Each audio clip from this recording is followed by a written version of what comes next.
I really feel Singapore is an incredible land of opportunity. It actually provides an Asian equivalent of the original American dream. It was American dream in the US, but you think it's still there? Oh no. Oh, now it's like Asian dream. Asian dream, yeah. The United States and Canada socially are very fragmented. I have sisters in the United States and I'm fearful to approach a police officer.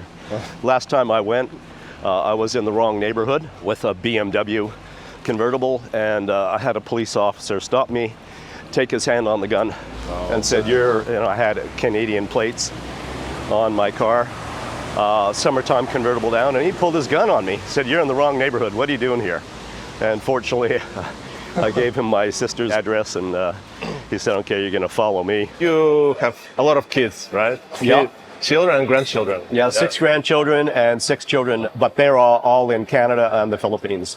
Why not Singapore, if I may ask? As an entrepreneur, the fact of international school, my 4 schooling boys, well, my 2-year-old, I don't believe in putting my children below the age of 5 to school. I homeschooled my children, all my boys, until about age 5 or 6, where one went to preschool here. But the cost of international school, and it's very difficult as an expat to get your children into local school. It's almost impossible. So that would cost me $200,000 a year for international school for 4 children. That's a limitation about being an expat in Singapore, to be honest. Yeah. There's an apparent, very right-wing element in Singapore society and law enforcement, but you can operate in this country in total freedom if you do not contravene the law, which is what a society is supposed to be designed for. And this ultimate liberalism and woke culture, sorry, I raised my eyebrows. I'm all for being a loving, compassionate individual, but there are a certain element in any society that if you give them an inch, they'll take a yard. In other words, unrestricted freedoms, there will be a disruptive element that, I'll give you an example. Vancouver, a small city, just over 1 million people in Vancouver proper, had 2,200 deaths from fentanyl overdose last year. That's wartime statistics. And I do not believe that they need to be criminalized. They need social help. They need counseling. They need medical intervention. They need compassion. And I don't believe that you should execute people for drugs. Drug pushers, yes, because you destroy families and you kill families. There are areas of Vancouver and Seattle and Portland and San Francisco and LA, sorry to pick on the West Coast, that you cannot go into. Yeah. It's lawless and it's absolute anarchy. And they are taking a massively disproportionate percentage of resources from taxpayers. And if I'm a Canadian citizen, but I'm not a Canadian resident, I haven't been for almost 3 decades. And I would start a movement to boycott paying my taxes for policy that's absolutely ridiculous. And in Singapore, you don't have that. They let you know that if you are going to become a criminal element, if you are going to become a drug addict, you will be dealt with rapidly and harshly. And I agree with that. I have no worry about leaving my wallet on a table in this country, my mobile phone. It's almost as close to as, it's not absolutely 100.0% crime free, but I have seen very few fights, physical altercations, thefts, B&Es. You're allowed to pursue your livelihood in absolute freedom in Singapore. And that's something that's not brought up in the international media a lot. They look at the draconian laws, but they're there and rarely implemented. As I said, I can go speak to any police officer on the street here, and they're trained in public relations. They go, "Yes, sir, how can I help you?" And I say, I have a question about, Yeah. So Singapore actually, as I said, it can be perceived as very heavy-handed, but in actual practice, it's really good because it stops that small element, that 10 or 20% of society that will take advantage and, give an inch, take a yard. And you do not see that here.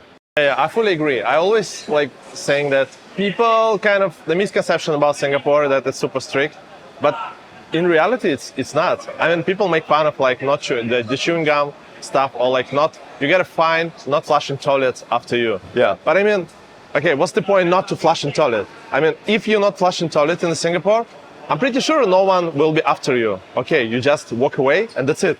But I mean, you're supposed to flush your toilet. Yeah. And it's not something that that's freaking fine. I always need to remember that I flush toilet. It's just to kind of make sense. Well, and they're not afraid to set precedent. This is about 20 years ago. One of my friends who was a managing director of a global bank got caught littering on Orchard. Yeah. He just threw, whatever, a wrapper, and he got nailed and flagged. And they made an example of him. Yeah. That he had to show up for 4 weekends, Saturday and Sunday, from 8 a.m. till 5 p.m. with his work correction order vest, bright orange vest, and a pair of tongs and a garbage bag. And you better believe they took his picture and put it on the Straits Times and made an example of him, And no one's above the law here. Yeah. And that is a really, no society is perfect or egalitarian across the board, but they will really set case precedent here. But I think 20 years ago, Singapore was stricter. I think. Yeah. 30 years ago, it was stricter than 20 years ago. 20 years ago, you couldn't have visible tattoos. Man, there was a case of a physician from South America, and South American Latino culture has some very flamboyant characters. And long story short, he was transiting through Singapore, and he had a bright yellow suit on and a fedora. He obviously was a really sharp dresser. And they didn't believe that he was on his way to a medical conference as like a guest speaker in Australia. And they did not allow him to transit. This is 25 years ago. Yeah. They didn't believe it. They said, you look like you're involved in the sex trade. Oh my God. Basically. And but they have become, because the traditional expat family, there's a lot of single expats now because of the cost of living, with international school being $40,000-$50,000 a year, a condo. I live locally. I live in a HDB. I have a roommate who's a medical doctor. I help him transition into Singapore society, and so I live locally. And we have a world-class transportation system. Everyone goes, a car is 500% the cost, but you don't need a car in Singapore. I have a world-class system that operates from 5:30 in the morning till 12:30 in the morning, and it runs every 3 minutes, and it's super cheap, and you don't basically need a car in Singapore. Maybe if you have actually active school children. You said your 2 children, you got 1 youngster, but you have 1 school-age child. They have a bus transfer. Most of the schools do. And it's safe. You can allow your 7-year-old to go on public transport in this country by themselves without any fear.